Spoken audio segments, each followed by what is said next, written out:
angústia no sorriso. Pode haver silêncio que difama. Pode estar fingindo quem te jura. Pode estar mentindo quem te ama. A moeda tem coroa e cara. O ar também clareia a lama.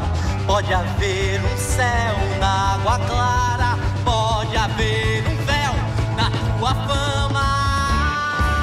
Um veio d'água na serra é um olho d'água. Um veio d'água no rosto, um veio d'água no rosto é uma mágoa a correr. Um pingo d'água na rosa é uma tristeza. Um pingo d'água no rosto é uma beleza pra se ver. Um veio d'água na serra, um veio d'água na serra, um veio d'água no rosto, um pingo d'água na rosa, um olho d'água.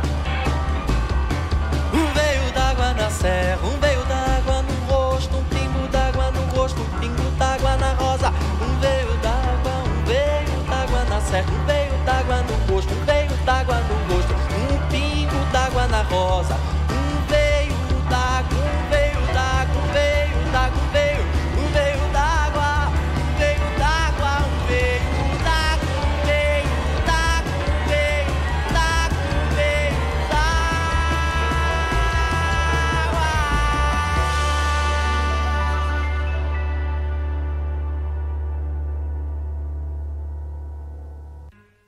Universitária FM 99.9.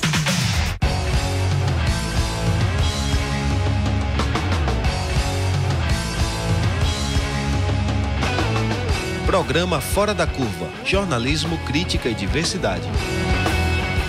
Bom dia, ouvintes das rádios universitárias 99.9 FM e 820 AM.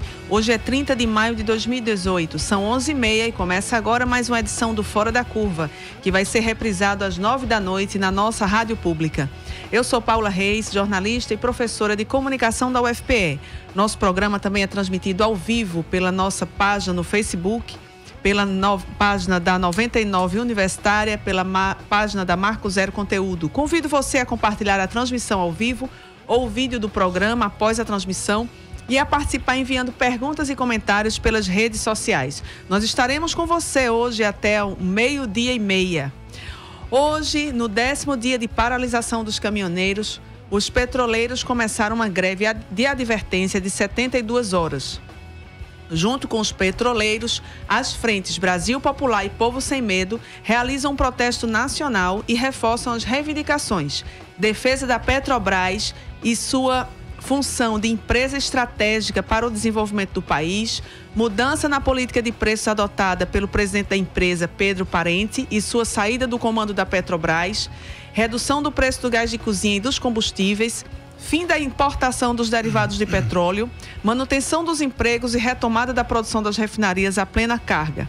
De acordo com o DIEESE, a Petrobras reajustou o preço da gasolina e do diesel 16 vezes em apenas um mês. O acordo que o presidente Temer fez com os caminhoneiros de baixar 46 centavos no preço do litro do diesel e a retirada até o fim do ano do PIS/COFINS que incide sobre o diesel, entre outras medidas, não resolveu a situação. Inclusive porque não teve aderência total, integralmente, da categoria. Por isso, o programa de hoje pergunta: qual é a saída para a crise do combustível? Para discutir o assunto, estamos com a professora e pesquisadora da pós-graduação em Geografia da UFPE, Ana Cristina Fernandes. Bom dia, Ana Cristina. Bom dia, Paula. Bom dia a todos do Fora da Curva e seu público. Também estamos com o professor de Sociologia e coordenador do Observatório do Mercado de Trabalho de Pernambuco, Siddhartha Soria. Bom dia, Siddhartha. Bom dia, Paula. Bom dia a todos. Contamos ainda com o integrante da Frente Brasil Popular e doutor em Serviço Social, Eduardo Mara. Bom dia, Eduardo. Bom dia aos ouvintes, bom dia, programa Fora da Curva. E na bancada comigo, fazendo a entrevista e comentários, o jornalista da Marco Zero Conteúdo, instituição parceira do nosso programa Fora da Curva, Laércio Portela. Bom dia, Laércio. Bom dia, Paula, ouvintes, internautas que nos acompanham aí pelo Facebook. Acho que para começar, precisa a gente entender essa crise que chegamos agora. Siddhartha, como é que a gente chegou a essa situação? Bom, então vamos começar falando sobre os fatores da crise, né? O que é a crise? A crise é exatamente uma paralisação em massa dos caminhoneiros em protesto contra preços abusivos dos combustíveis. Então a gente tem que passar por 2 fatores centrais aí na crise. Primeiro, a questão dos preços, né, que passa, né, pela Petrobras e, enfim, pelo governo, por tudo que, né, que a gente está vivendo aí de crise política, institucional, fatores geopolíticos internacionais. Esse é um fator. O outro fator é a questão da situação mesma dos caminhoneiros como categoria, né? Até porque eles mostraram sua força aí, paralisando o país, né, por praticamente 10 dias, enfim. Então, eu queria falar brevemente assim, começar falando sobre esse fator, né, dos que paralisaram, né? Então, quer dizer, em 2016, eu estou aqui com dados da CNT, né? Da Confederação Nacional dos Transportes. Havia quase 2 milhões de veículos para transporte de carga no país, sendo pouco mais de 1 milhão pertencentes a empresas transportadoras, né, empresas de logística, e 912 mil caminhões pertencentes a autônomos, né? Os autônomos, inclusive, são a maioria nos caminhões leves e simples, até 29 toneladas. Sim. As empresas, por sua vez, é um segmento que é bastante pulverizado, né?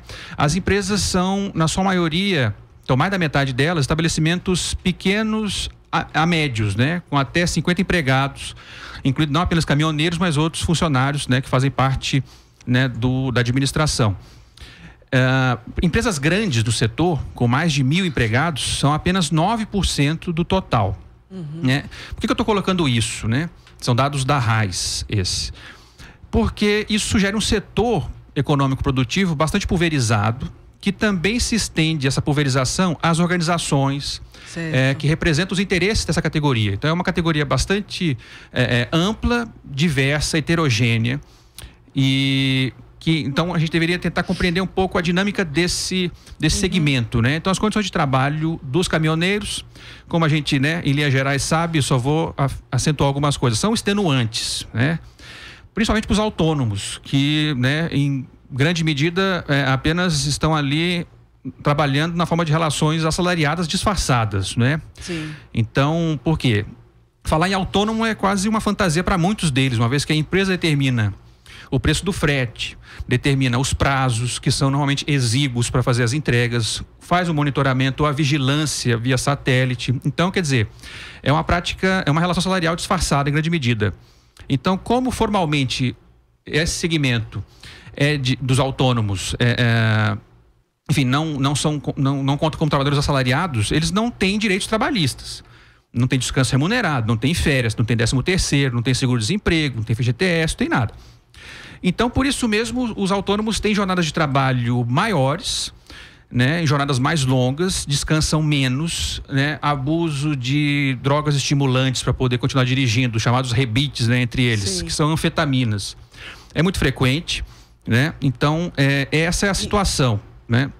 E com esse preço, realmente, o frete fica... Porque como são autônomos, eles são, né, considerados pequenos empreendedores, né? São donos do próprio negócio, entre aspas, né? São responsáveis pela gestão desse negócio. Então, eles têm que se preocupar com tudo que diz respeito a custo para a atividade que eles exercem, né? Então, combustível, manutenção, que é caro, né? Não é barato você manter uma carreta, enfim.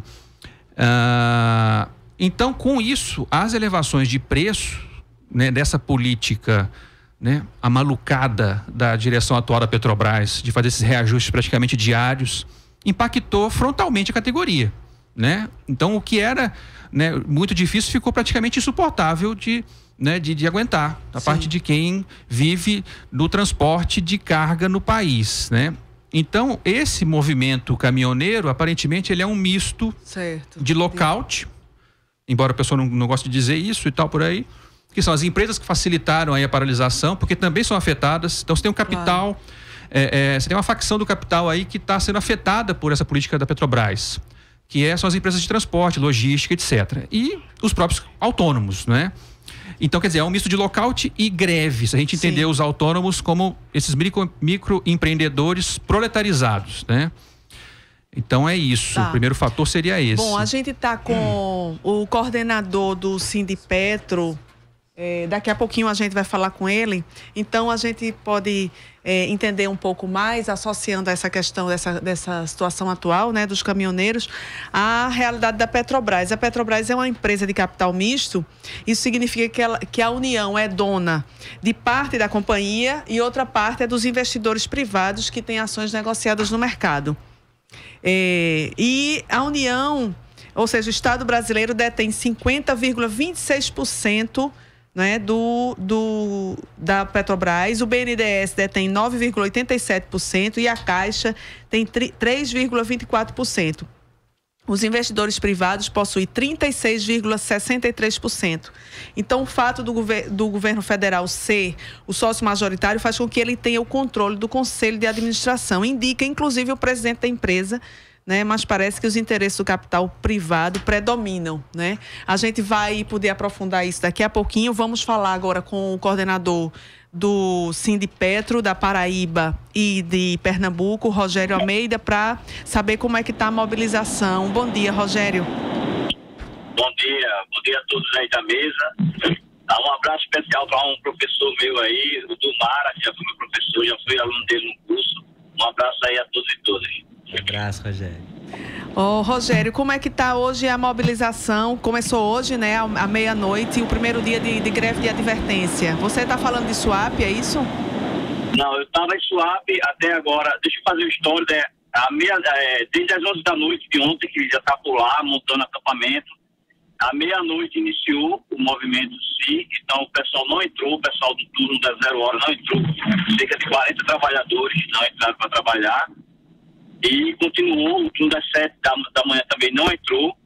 E o público dos trabalhadores do administrativo, né, da manutenção, dos escritórios, do pessoal da engenharia também não entrou para trabalhar, grande parte, que é mais 90% de adesão aí no todo.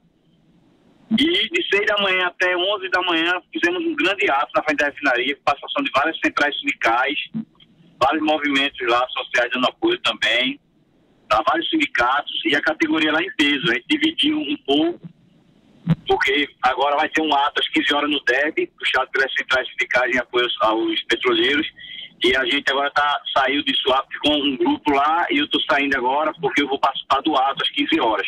Aí estou deixando o pessoal em casa, para o pessoal se organizar para a gente fazer uma frente lá nesse ato, e a greve continua, sempre vai ter alguém lá 24 horas na frente da refinaria.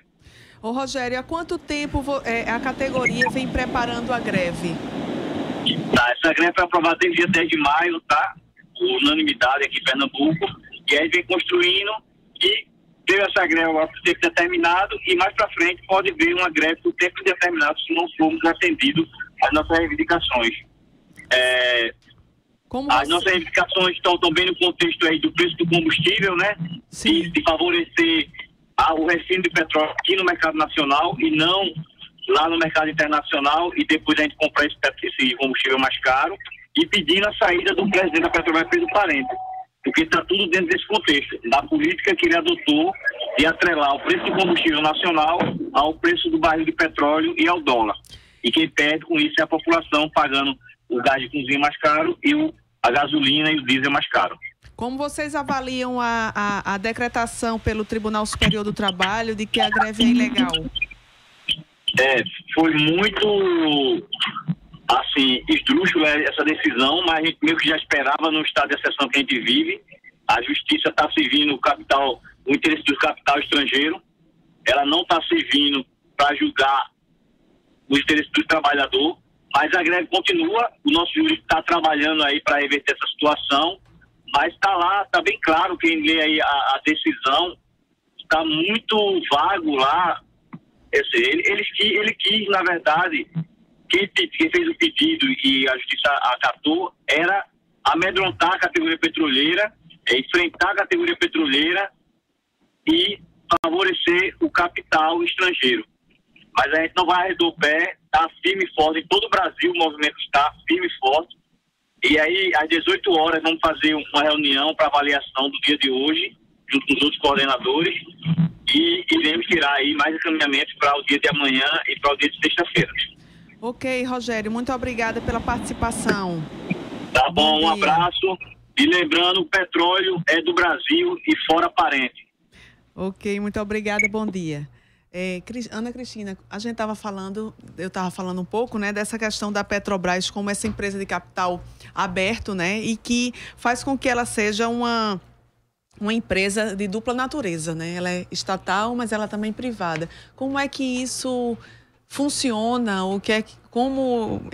Como é que essa dupla natureza age, né, na política da Petrobras? Bem, Paulo, eu acho que antes de responder a sua pergunta, é importante a gente levar em conta que não é uma empresa qualquer, né? O que a Petrobras produz é um insumo que é absolutamente fundamental para uma quantidade muito, muito, muito grande de atividades que afetam a vida das pessoas de uma forma muito extensiva. Não é à toa que eu acho que é importante a gente considerar, né? Por que a Petrobras vem à luz no momento que a gente estava discutindo a greve dos caminhoneiros, não é? É porque não apenas ela interfere sobre diversos outros setores industriais, mas também no setor de combustível. E o combustível é o insumo fundamental para essa categoria que Siddhartha comentou, que é extremamente diversa, mas que em todos há um impacto muito significativo. Então, é uma empresa que produz insumos para toda a indústria de plásticos, de tintas, indústrias as mais variadas que utilizam tintas, além de, entre outros, né, entre muitos outros, a atividade de fertilizantes. E fertilizantes para um país como o Brasil, vocês imaginem, é um insumo absolutamente extraordinário, né? E a gente importava esses derivados do petróleo até muito recentemente na história do Brasil. A gente passou a ter refinaria em maior quantidade apenas a partir dos anos 70. No final dos anos 70 que a gente começou a refinar. Isso significava o quê? Que a gente importava aquele percentual mais valioso da atividade da indústria petrolífera, né? Bom, então a gente passa a ter refino, por quê? Porque o custo de importação desses produtos, né, desses insumos, estava impactando muito fortemente a nossa balança comercial. Então, o risco da gente sofrer um colapso pela dificuldade de pagar por essa importação levou o Brasil a construir refinarias. De lá para cá, dos anos 70 para cá, a primeira vez que a gente aumentou a produção de produtos derivados do petróleo, ou seja, o refino no país, foi agora nos anos 2000. Quer dizer, foi nesse governo, esses governos do PT, que a nossa capacidade de refino efetivamente cresceu depois de 40 anos em que a economia cresceu, em que a população cresceu, a demanda, portanto, cresceu. Havia uma demanda reprimida. Esse investimento do refino é muito importante, não apenas pela nossa balança comercial, mas porque é uma atividade mais intensiva em conhecimento, é uma atividade mais intensiva em tecnologia, é uma atividade que produz mais riqueza. Então, você levar para dentro do país essa atividade significa que a gente vai reduzir aquela velha divisão de trabalho em que o Brasil se notabilizou como um país fornecedor de matéria-prima e importador de produto industrial. Então, o desenvolvimento do refino faz parte de uma trajetória, de uma política de industrialização que um país como o Brasil tem todo o direito de promover. Inclusive, devia ser um orgulho nacional, esse know-how que nós temos, desde a exploração do petróleo em águas profundas até o refino. Né? Exatamente. Então, a Petrobras não é simplesmente uma empresa que produz um insumo básico, né, e distribuído por toda a cadeia produtiva e que afeta a vida de todas as pessoas, mas é também um vetor de desenvolvimento industrial, especialmente em segmentos mais intensivos em tecnologia e em capital. Então, ela tem uma capacidade de promover o desenvolvimento que poucos países no mundo podem ter, né? Então a gente está abrindo mão dessa nossa vantagem, né, para assegurar com isso, destruindo essa capacidade interna, em benefício de uma visão de muito curto prazo, de atender pela distribuição apenas do lucro, os investidores da empresa. Então, é uma empresa, sim, de capital misto, mas ela não é uma empresa qualquer, ela tem um insumo que é fundamental.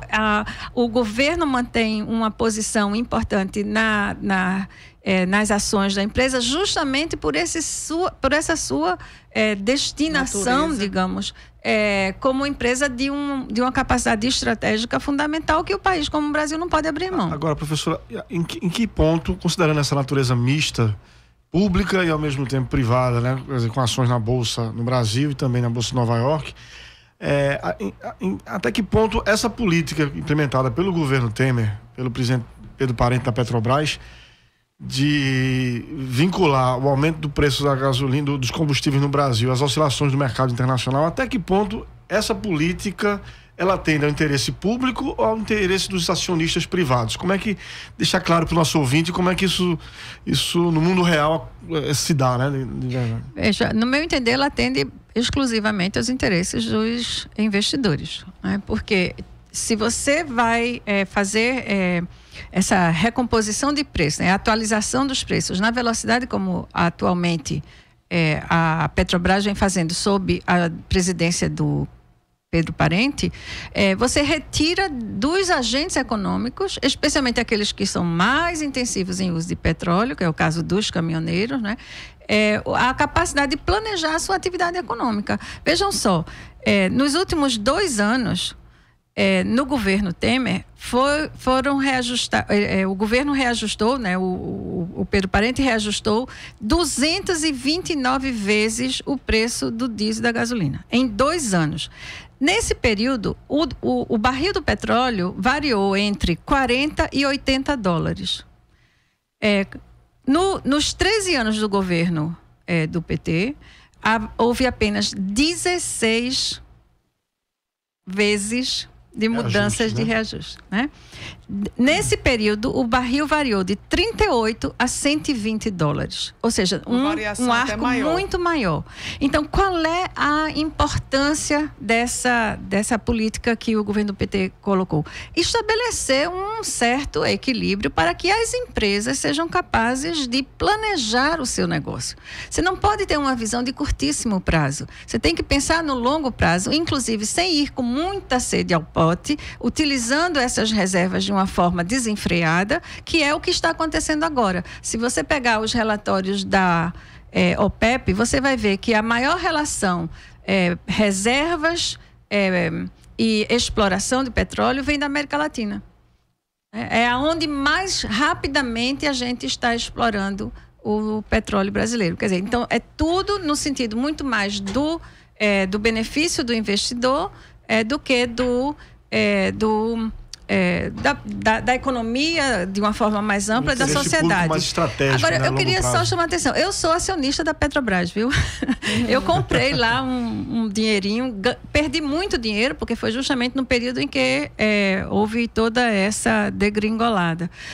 Mas eu não vendi as minhas ações, né? Por quê? Porque eu compreendo que essa é uma empresa estratégica e que ela, no longo prazo, tem uma grande sustentação, né? Então, é assim que eu acho que os brasileiros precisam compreender a sua empresa. Ela tem, sim, dividendos a distribuir para os seus acionistas, mas ela não tem só isso, ela tem muito mais coisa para oferecer a seus acionistas, inclusive uma política industrial mais intensiva em conhecimento. Sim. Eduardo, Mara, como é que a Frente Brasil Popular analisa essa situação? Veja, primeiro dizer que a Petrobras está no centro da vida política nacional, pelo menos desde 2016, né?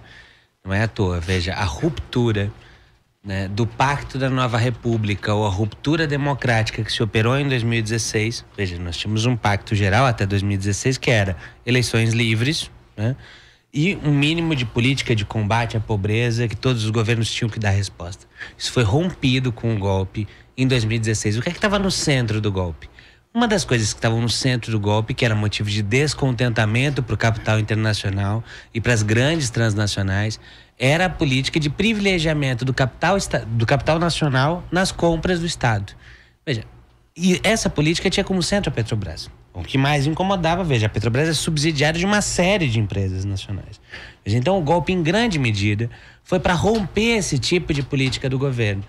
E, evidentemente, com a descoberta do pré-sal, a descoberta do pré-sal é um fato muito curioso, porque existe um senso comum de que o capital estatal, né, de que uma empresa pública, ainda que tenha uma boa parte, a maioria de acionistas privados, mas tem controle público, de que a empresa pública é sempre mais precária ou menos tecnológica, ou que dá menos eficiente do que o capital privado. Veja, nenhuma empresa petrolífera no mundo dispunha de tecnologia de perfuração para chegar até o pré-sal. Veja, essa tecnologia foi construída pela Petrobras e pelo Estado brasileiro.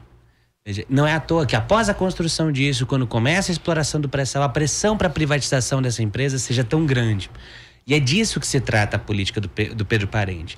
Veja, quando eu vinculo ao capital internacional e ao dólar, eu estou favorecendo os acionistas privados, mas eu estou favorecendo as grandes transnacionais do petróleo que passam a ter controle sobre o mercado interno e, portanto, a precarizar a empresa. Então é isso que está no centro dessa política. Por isso que é importante diferenciar isso, nós temos tentado fazer, e aqui já foi analisado, veja, a categoria dos caminhoneiros é uma categoria muito difícil de você organizar no sentido mais ideológico, de formar politicamente, porque ela é muito atomizada. Então não é à toa que a pauta dos caminhoneiros incida tão pouco na questão central que é a da Petrobras. Veja, a redução de impostos para a redução dos combustíveis não incide na vida da grande maioria do povo brasileiro, ainda que tenha um impacto na vida dos caminhoneiros e principalmente das transportadoras.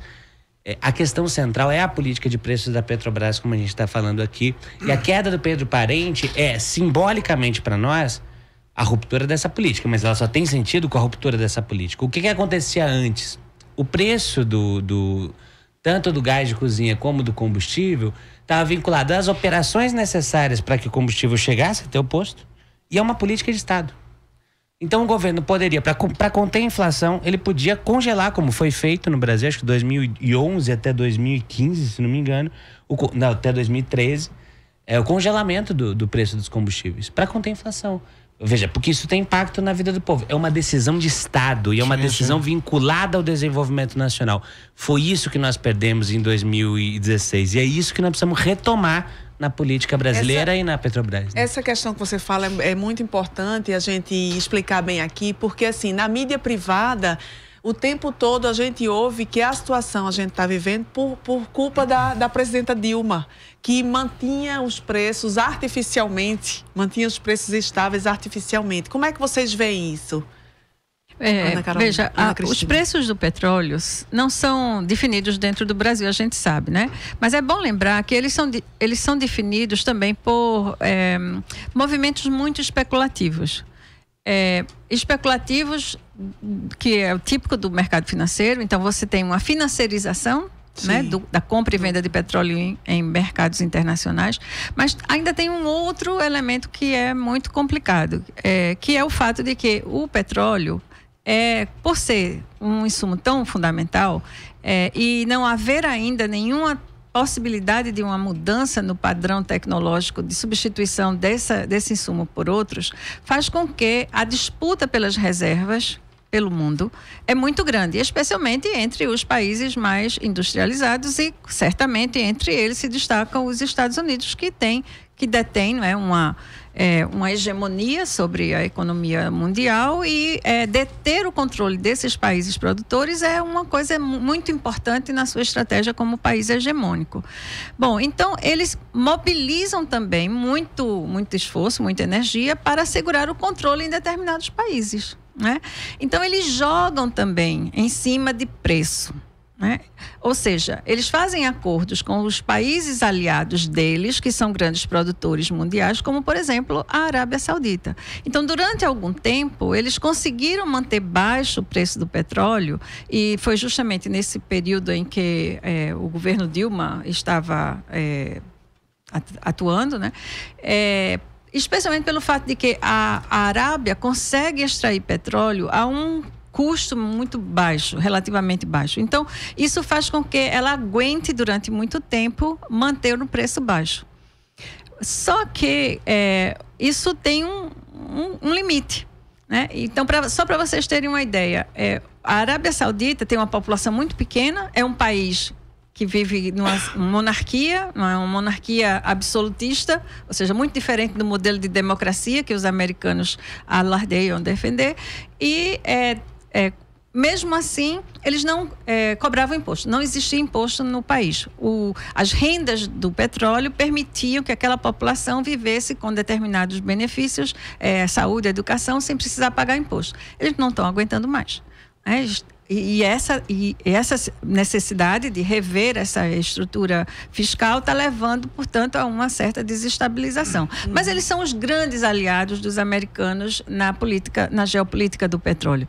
Bom, finalmente, depois de um determinado período em que os preços baixos afetaram profundamente os grandes produtores, entre eles a Rússia, os demais produtores da OPEP, Irã, Iraque e, finalmente, a Venezuela, que se tornou o maior produtor mundial de petróleo recentemente. A gente não sabe disso, isso não é tão divulgado, né? O maior produtor era a Arábia Saudita, hoje é a Venezuela. Não é à toa que o país está sendo objeto desses ataques todos. Isso eles conseguiram finalmente se articular, especialmente a partir de uma grande articulação da Rússia, que está entre os 8 maiores produtores mundiais, para que o preço eles tentarem elevar novamente o preço com a redução da oferta do produto. E com isso você tem uma retomada dos preços. Ou seja, essas oscilações de preço são frequentes, são constantes, sempre vai haver. Há 3 anos atrás eu já estava analisando algumas tendências do mercado de venda internacional do petróleo que já estavam prevendo o aumento dos preços para perto de $80 o barril dali a algum tempo. Sim. Então, isso é previsível. Isso significa, então, que a empresa tem que prever essas oscilações e assegurar mecanismos para que essas oscilações não invadam a sua operação interna, para que os preços não entrem em colapso e destruam a economia nacional. Foi o que os governos anteriores procuraram fazer. Só para vocês terem uma ideia, o custo dessa falta de mobilização, de lucidez e bom senso dos nossos governantes, que desencadeou essa grande greve dos caminhoneiros, já há estimativas de alguns economistas que o desabastecimento público, não só dos combustíveis, mas de todas as mercadorias que ficaram retidas no país, pode significar uma queda de 2,5% a 3,5% no PIB nacional. Então, você veja o que é falta de bom senso, né, e de compreensão da importância estratégica de uma empresa como a Petrobras na própria gestão da economia como um todo. Eu queria fazer uma pergunta, especialmente agora a Siddhartha e Eduardo, diante de uma pesquisa que foi divulgada hoje pelo Datafolha, né, que traz aí alguns enigmas que eu acho que para a gente analisar do ponto de vista político, né? O Datafolha fez uma pesquisa por telefone, uma pesquisa nacional, ouvindo 1.500 pessoas, e os principais números são o seguinte: 87% da população, segundo a pesquisa da Datafolha, apoiam a paralisação dos caminhoneiros. 92% consideram os pleitos dos caminhoneiros justos. E 56%, esse é impressionante, acham que a paralisação deve continuar. E aí tem outros 2 dados. 87% se posicionaram contra as medidas anunciadas pelo governo, embora achem os pleitos justos, são contra as medidas que o governo anunciou, de certa forma, acomodando as demandas dos caminhoneiros, e 59% acham que essas medidas vão prejudicar a população de um modo geral. O que eu quero, em síntese aqui, é dizer o seguinte: há um apoio muito forte à greve dos caminhoneiros, inclusive um percentual acima da metade da população apoiando a continuidade. Parece que aqui a questão que está envolvendo essa pesquisa e a população vai além da questão dos caminhoneiros, né? Tem aí um clamor aí de mobilização de rua contra o governo, uma coisa meio difusa, que, segundo muitos analistas, é uma questão perigosa. A gente já viu o que aconteceu a partir de 2013, movimento de rua, a gente tem visto aí o movimento de parte dos caminhoneiros pedindo intervenção militar. Como é que vocês analisam esses dados aqui, essas informações, e esse movimento de setores dos caminhoneiros e da sociedade, especialmente de classe média, pedindo intervenção militar?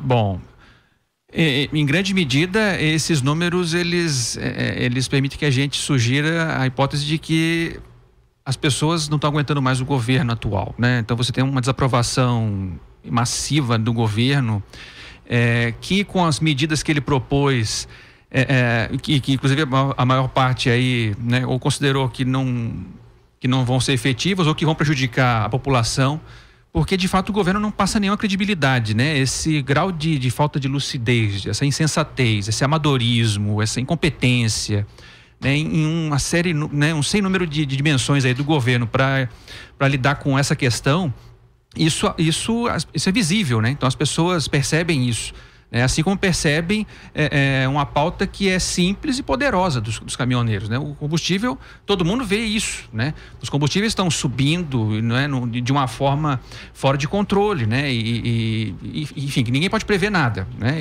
Mas que impacta no bolso de todo mundo. Então são sensíveis sim ao fato de que isso impacta particularmente no setor de transporte, né, de quem vive disso, que são os caminhoneiros. Então, o governo Temer não cola mais, né? Então, é como se a população tivesse dito, não cola mais isso que vocês estão jogando para tentar equacionar. Primeiro, porque responderam tardiamente. Por incompetência, né? Imagina, um gabinete de segurança institucional que não é capaz de prever, né? Ou que subestima de modo tão irresponsável um movimento dessa proporção, né? E que, né, aliando aos dados aí da queda do PIB, eu tinha visto um outro que só esses 10 dias teria provocado mais de 30 bilhões de reais em prejuízos, né? Pelo simples fato de que a carga está se perdendo, sim. etc. Serviços que não estão sendo executados, os mercadorias não estão sendo entregues. Então, quer dizer, é uma situação caótica e o governo é responsável por isso, né? Da parte do governo, você tem esse estado de paralisação ou de inércia, ele é causado, no meu entender, não apenas pela sua própria incompetência, mas pelo fato de que ele está perpassado por uma disputa de facções aí, né? O governo Temer, hoje, essa crise prova isso. Você tem uma disputa de facções do capital, que estão, e o governo Temer no meio e a gente, né, população, no fogo cruzado. De um lado você tem os interesses do capital financeiro, né, que estão, né, na figura dos investidores, né, dos grandes investidores, né, e que no governo estão representados. Quais são os homens fortes do capital financeiro no governo? Né, Parente, Meirelles, Henrique Meirelles é o homem forte do capital financeiro. Então essa é uma facção. Agora, outra facção é a do capital, né, que está empregado no setor de transporte, né, de logística e tal, que foi atingido por um interesse que favorece. Então vejam que a política atual, ela favorece uma facção do capital em detrimento de outra, sem falar do resto da população toda, né? E daí inclusive o grau de insensatez, né, absurdo do governo, que parece viver numa bolha em que só faz sentido, só tem relevância o interesse, né, de grandes aplicadores, especuladores internacionais, investidores do mercado financeiro. Então, quer dizer, isso passa para a população, né? Um governo que está, né, enfim, está falido, né? Já entrou sem lastro nenhum em credibilidade e agora está pior ainda. Antes de passar a palavra, queria para o ouvinte, avisar o ouvinte que ligou agora o rádio, né? Que é para trazer informações, entrevistas com uma visão crítica sobre o que está acontecendo no Brasil, que o Fora da Curva está no ar de segunda a sexta, aqui na Rádio Universitária, a nossa rádio pública. Programa Fora da Curva. Análise crítica de assuntos do interesse público. O Fora da Curva discute hoje qual é a saída para a crise do combustível. Para você que sintonizou agora, nós estamos no estúdio com a professora da pós-graduação em Geografia da UFPE, Ana Cristina Fernandes, com o professor de Sociologia Siddhartha Soria, da UFPE também, com o integrante da Frente Brasil Popular, Eduardo Mara, e com o jornalista da Marco Zero Conteúdo, Laércio Portela. Eduardo, Veja, o Laércio colocou uma questão que eu acho curiosa. O Temer é um personagem da história brasileira muito curioso. Ele necessita da ilegitimidade. Veja, o papel que ele cumpre na história necessita que ele não tenha como pressuposto a busca de legitimidade democrática. E ele mesmo disse isso. Ele diz isso e veja, o papel de teatro... Ele coloca isso como uma vantagem, né? Uma vantagem política que ele tem, né? Veja, ele é um ator no sentido teatral mesmo da política, né? Tão óbvio, quer dizer, aquela encenação dele a respeito das galinhas autofágicas, né? É uma piada óbvia, né? Porque ele precisa fazer. Ele necessita da ilegitimidade. Por quê? Porque o ritmo das medidas de desconstrução do Estado Nacional e dos direitos exigido pelo capital internacional exige que o governo rompa com a legitimidade democrática. Por isso ele é esse personagem tão curioso. E há, de fato, uma disputa entre facções do capital, como o professor disse, que se traduz em interesses na política. Quem são os principais representantes na política, no teatro da política no Brasil, do grande capital internacional? Veja, o grande capital internacional se apresenta seus interesses e sua legitimidade, antes de tudo no Brasil, por um ator político chamado monopólio da mídia. E é curioso como o monopólio da mídia passou, desde o golpe de 2016, a disputar, inclusive, os rumos do descontentamento social. Veja, como eles deram um golpe para isolar o pensamento progressista, para isolar o campo democrático e popular da possibilidade, inclusive, de disputa democrática. Veja, na minha opinião, aquele que mais tem resposta do ponto de vista popular para a crise atual está preso pela Polícia Federal em Curitiba, que é o ex-presidente Lula. Veja como eles deram este passo. Eles podem agora disputar, inclusive, a própria ilegitimidade do governo que eles mesmos aceleram. Então não é à toa que setores da classe média mais conservador dispute a pauta politicamente da greve dos caminhoneiros, né? E não é, veja, a população apoia a greve, né? E é compreensível qualquer manifestação em busca de direitos hoje vira um plebiscito do governo Temer. Veja, não há como você fazer qualquer luta social hoje sem pensar a política. Esta relação, que é uma relação difícil, entre luta econômica e luta política, hoje, ela é quase imediata. Por isso que é sempre importante nos preocupar em disputar a pauta da política. Não é à toa que a greve dos petroleiros e as duas frentes nacionais de articulação de unidade contra o golpe coloquem hoje na pauta, junto com a defesa da Petrobras, a garantia de eleições livres e democráticas. Quer dizer, sem a garantia de democracia não tem redução do combustível que se sustente, porque sem garantia de democracia o Estado não pode recobrar a soberania nacional necessária para determinar o preço dos combustíveis, para determinar a política econômica. É isso que está em jogo. Claro que com a alternativa de esquerda presa em Curitiba, com os setores populares isolados da política nacional e com o bombardeio da mídia, é muito frequente que a população, mesmo a classe trabalhadora, seja influenciada por ideias tão conservadoras. Mas cabe aos setores democráticos, aos setores progressistas, disputar a média dessa consciência. Por isso que essa greve dos petroleiros, nesse momento, é tão importante, e por isso a diferença de tratamento com esta greve, tanto pelo Estado, que já imediatamente, antes de começar a greve, decreta a ilegalidade e cobra uma multa de 10 milhões, né, para a greve, né, no total, se você somar uns 3 dias de greve, a multa soma 10 milhões para o sindicato, né, e ao mesmo tempo já ameaça com o aparato repressor do Estado a greve para os ônibus entrarem. Inclusive, e tal, em vários a mídia diz que os petroleiros estavam pegando carona, né, nessa paralisação dos caminhoneiros, quer dizer, criminalizando essa defesa, na verdade, da Petrobras, que é a defesa do patrimônio A gente brasileiro. chegou, viu, Paulo, muito rapidamente aqui, a gente chegou lá na Marco Zero a fazer uma análise dos editoriais do Globo, Estado e Folha, desde a quinta-feira passada até hoje, né? Até ontem. Foram 13 editoriais. Um detalhe muito importante, apesar de parte dos segmentos dos caminhoneiros, da população, ter se manifestado a favor da intervenção militar, não há uma única linha nos 13 editoriais desses 3 jornais, Globo, Folha e Estadão, condenando essas manifestações. E você vê todo o esforço nos editoriais de preservar, eles levantam como que um cinturão de proteção à política de oscilações, de vinculação, as oscilações, exatamente, política de preço da Petrobras, que assuma essas oscilações no mercado internacional. É uma proteção a isso, assim, qualquer coisa pode mudar, menos isso, né?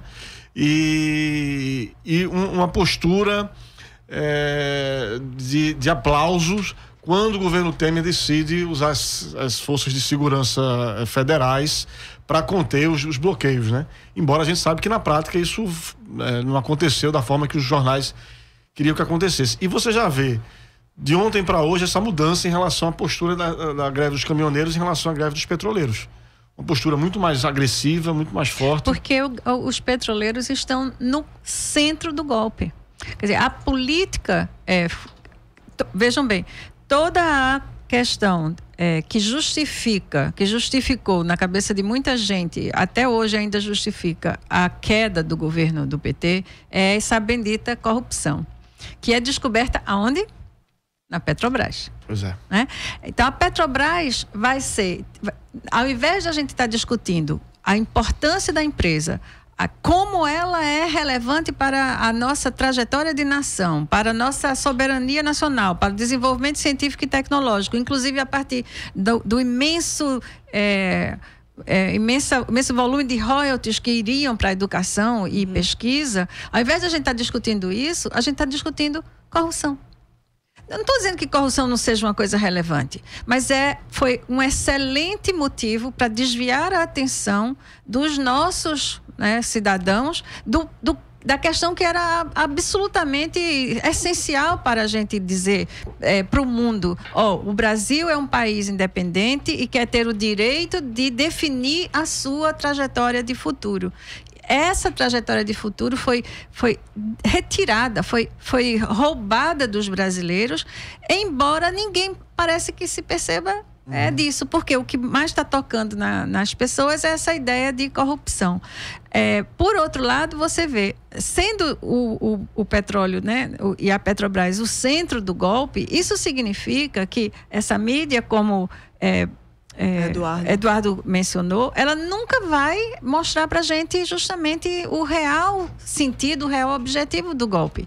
E mais ainda, isso quer dizer, por outro lado, já que fizeram todo esse esforço para prender Lula, que é o mais avaliado, mais bem avaliado em todas as pesquisas, prender Lula significa que esse modelo, né, o modelo defendido pelo golpe, a política que é implantada com Temer, jamais vai ganhar a eleição. Então, se as eleições forem livres, elas não elegerão a continuidade dessa política. Por isso que se trancafia Lula, por isso que se inventam 1001 situações para evitar que o povo expresse o que está expressando dessa forma nessa pesquisa que você mencionou. O golpe não ia ser tão curto. Tem que terminar o seu projeto impedindo essa lembrar que a presidente do Supremo Tribunal Federal, STF, Carmen Lúcia, vai botar em pauta agora em junho uma ação que tramita desde 1997 no Supremo para analisar se o Congresso Nacional pode votar, mudar a Constituição para o parlamentarismo sem a necessidade de consulta pública, sem necessidade de plebiscito. Não é à toa que isso está acontecendo agora. Só que eu acho que é importante a gente ter a sequência. Eles não serão eleitos, né, se a eleição for livre, mas eles também não conseguem governar, como essa greve está mostrando para a gente.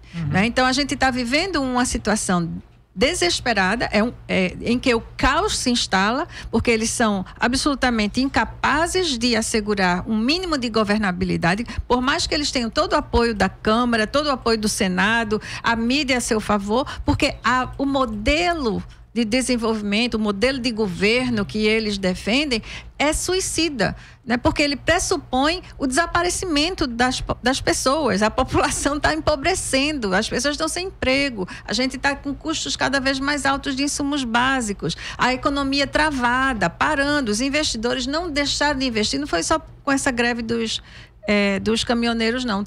Todos os empresários que têm dinheiro em caixa para investir estão aguardando a resolução, o desfecho dessa crise, que nunca chega. Por quê? Porque o modelo é ingovernável. O governo Temer anunciou a retirada, nessa negociação com os caminhoneiros, né, anunciou a retirada do PIS/COFINS do diesel, mas sabemos que é uma fonte de receita para a Seguridade Social. Né? Como é que vocês analisam isso? Até eu vou incluir aqui também uma pergunta de ouvinte. Tem muitas perguntas de ouvintes que eu vou até inserir um bloco aqui e vocês comentam para poder o ouvinte poder participar. Felipe Moreira diz, em minha visão, a saída é o governo reconhecer que perdeu receita e não compensar a renúncia fiscal com aumento de impostos em outra fonte. O povo não aceita mais pagar esse preço. O governo estava aumentando o preço do diesel diariamente. Isso é inacreditável e inaceitável. Infelizmente, a greve é justa. Adriano César Bezerra diz, a saída é esse governo não aumentar mais o combustível, é o governo fazer uma reforma na máquina, diminuindo o ministério, acabar com auxílio reclusão, acabar com pensões por morte, cortar privilégios dos deputados e senadores e do judiciário. Thelma Panerai, com todos os erros do PT, não há dúvidas que foi o partido que mais trabalhou para o desenvolvimento do país. Bom, tem várias questões aqui.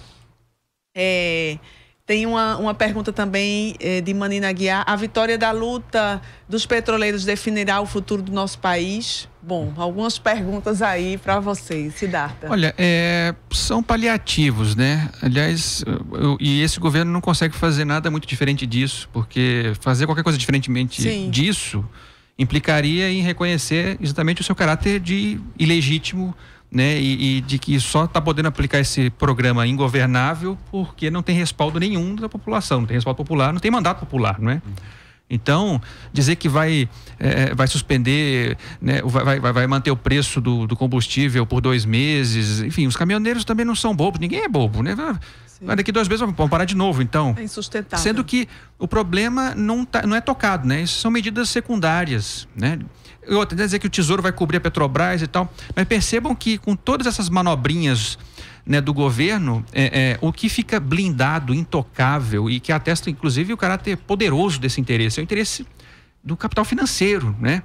Parente é blindado, né? Ele é inatacável, né? A mídia não... Inclusive, ele foi ministro-chefe da Casa Civil do governo Fernando Henrique Cardoso, que implantou a lei do petróleo, que começou justamente a abrir o capital da empresa, né? E também estava presente lá na gestão do Sistema Energético Nacional. O Parente, ele está habituado a desabastecer o país. Então, o apagão de 2001, ele estava lá, né? Agora, de um outro apagão, ele está lá também, né? Então, quer dizer, tudo que tem a ver com ser contra o interesse nacional ou da sociedade, mas favorecer o interesse, né, de uma minoria. Eu diria incompetência de gestão. Eu acho que essa é uma questão também que a gente precisa mencionar. Desculpe lhe interromper, Siddhartha, mas é porque a gente tem a ideia de que esses caras são muito competentes, incompetentes foram os governos passados. O que a gente está vendo é que essa desorganização da economia está acontecendo agora. Né? Porque é complexo. Desculpa. Mas competência para quem, né? Porque, de fato, ele é muito incompetente do ponto de vista da gestão pública, porque a gente pressupõe que o Estado tem um objetivo mais geral de gestão pública para todos, etc. Mas ele é absolutamente competente diante dos interesses do capital internacional. Veja, esta crise tem função. Veja, isso que é a coisa mais delicada do processo político nacional hoje. Uma crise como essa pode ter, por isso que a greve dos petroleiros tem uma importância estratégica, ela pode ter como consequência uma politização do processo nacional, né? Uma retomada de consciência nacional, de soberania nacional, ou pode ter também como consequência uma agudização das políticas de privatização. Vejam, isso de você tirar recursos da Previdência alimenta uma política do governo de reforma da Previdência. Isso de você aumentar e criar uma crise dos combustíveis sem pautar a questão dos preços, né, e da política de preços, também pode ter como consequência a agudização da privatização e da entrega do petróleo e do pré-sal. Então, veja, eu concordo completamente que ele é um incompetente. Diante dos interesses populares, ele é um enorme incompetente. Mas do ponto de vista de quem o coloca naquele papel e da função que ele tem, eu acho que ele é treinado para fazer o que faz. Eu diria, sabe, Eduardo, que a definição de incompetência é um pouco mais larga.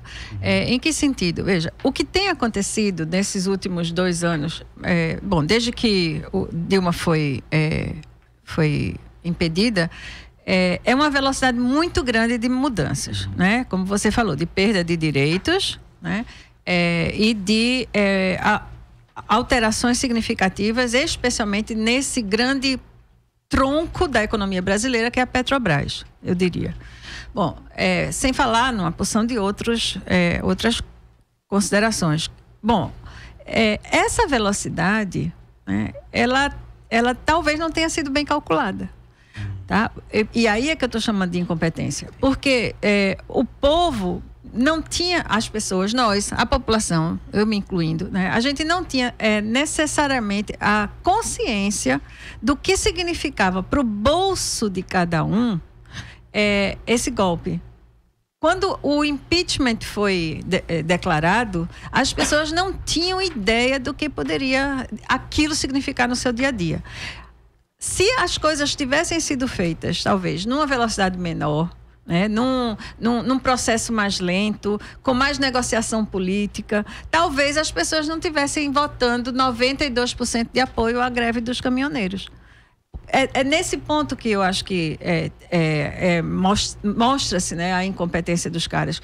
Por outro lado, eu imagino, eles podem não ter avaliado que as condições no mundo, na geopolítica mundial, estavam extremamente favoráveis a um recrudescimento desse modelo ultraliberal, não é, que deixou eles muito à vontade para fazer o que fizeram.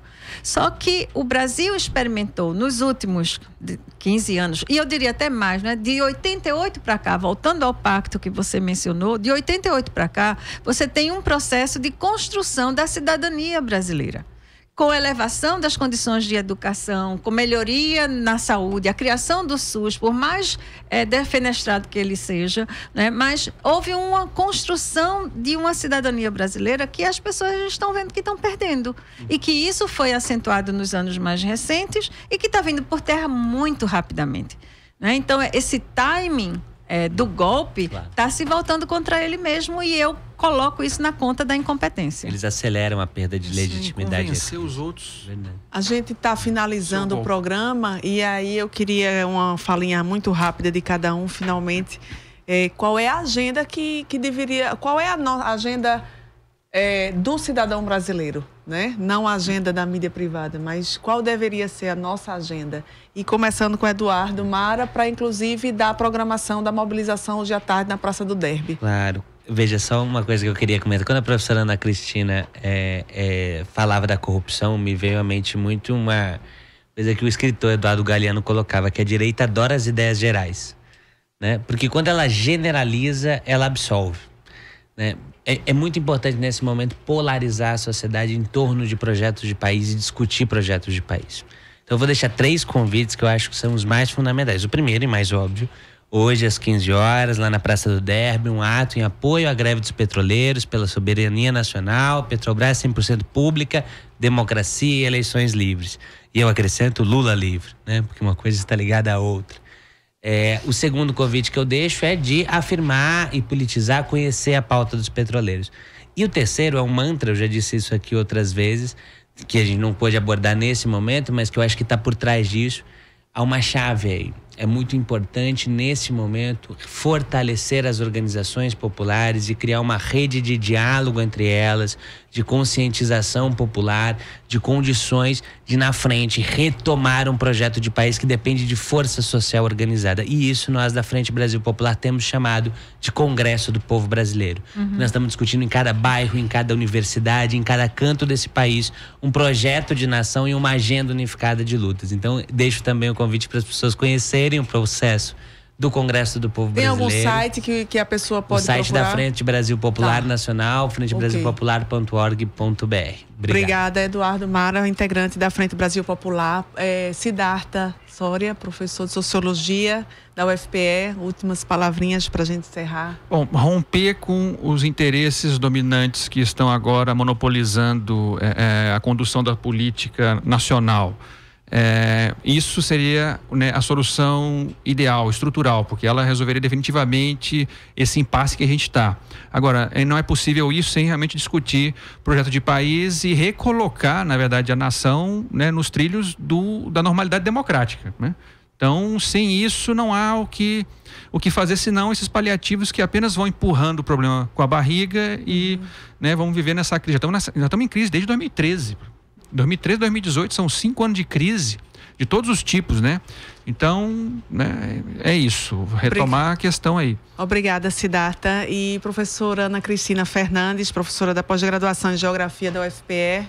Bom, a gente falou muito de projeto de país e visão de longo prazo. Agora, eu acho que a discussão do que pode ser feito em termos mais imediatos, eu acho que a gente pode também chamar a atenção aqui. E pensando também na perspectiva da cidadania. Quando a gente fala de corrupção, que aparece a corrupção dos políticos e tudo mais.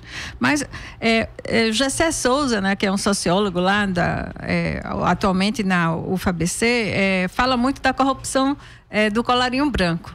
É muito interessante a gente observar que a solução que o governo traz para a resolução da greve dos caminhoneiros é reduzir PIS e COFINS. O que são PIS e COFINS? São justamente a fonte de receita para o financiamento da assistência social. Ou seja, reduzindo essas duas contribuições, a gente vai ter menos recursos para seguro-desemprego, abono salarial, previdência, assistência social. Isso se você juntar com o fato de que já são 320 mil domicílios a menos com Bolsa Família, o impacto, quem vai pagar são os mais pobres. É a pobreza que vai pagar pelo combustível que a gente vai usar. Então, o que pode ser feito em alternativa? Como diz o senador Lindenberg Farias essa semana no Congresso. Bem rapidinho. Aumenta a contribuição social sobre o lucro líquido. De quem? De banco e das petroleiras multinacionais que estão isentas pelo governo Temer. Então, você teria uma arrecadação muito maior, afetando menos gente, né? E gente que pode pagar. Ok. Nós fizemos um programa sobre isso, vamos colocar nas nossas redes sociais a proposta da reforma tributária solidária. E Laércio, muito obrigada, bom dia. Obrigada Paula, pela participação. Obrigado, Bom, a gente está terminando o programa, amanhã você fica com a reprise do programa O que querem as religiões quando se metem na política. O Fora da Curva de hoje foi produzido por mim, Paula Reis, Guilherme Falcão, nas redes sociais Nath Cruz e Vitor Aguiar. Nos trabalhos técnicos, Marco Antônio, e fazemos um agradecimento especial a Djalma Galindo, que providenciou a gasolina para a equipe do Fora da Curva estar aqui presente. O programa fica disponível nas nossas redes sociais para você compartilhar e divulgar. Acompanhe as nossas redes sociais, porque a gente divulga por lá muita informação que você não vê por aí. Boa tarde.